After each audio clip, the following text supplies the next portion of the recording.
Законот за кривична постапка не дозволува сведок пред суд да има свој суфлер, инаку премиерот Зоран Заев најверојатно би се пријавил да го придружува неговиот почитуван професор Зоран Верушевски кога дава исказ во суд.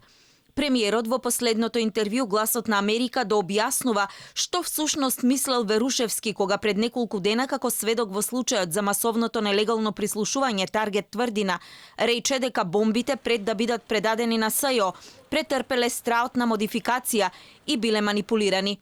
Јас имам на дневна основа буквално разговори со моите советници, така и со советникот за национална безбедност господин Верушевски. Треба да оставиме второто рочиште да ги каже вистините за оваа прашање.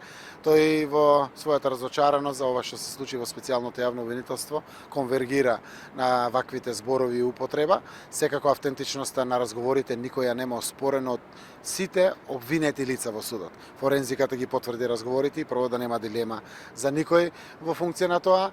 Спротивно од тврдењата на премиерот се вештачењата на стручњаците кои пред судот ја оспоруваат автентичноста на бомбите. Едно такво вештачење беше презентирано на судење за случајот познат како насилството во Центар. Разговорите кои се случиле во октомври и јуни се снимени во ноември и август. Реалното време на муабетите во бомбите не се поклопува со времето на снимките што ги има СЈО за случајот. Дополнително вештаците утврдиле дека часот кога се случиле разговорите и времето кога се снимени не се совпаѓаат. Во повеќе наврати и обвинителите од СЈО на рочиштата констатираа дека оригинали од бомбите СЈО немало, имале само копии.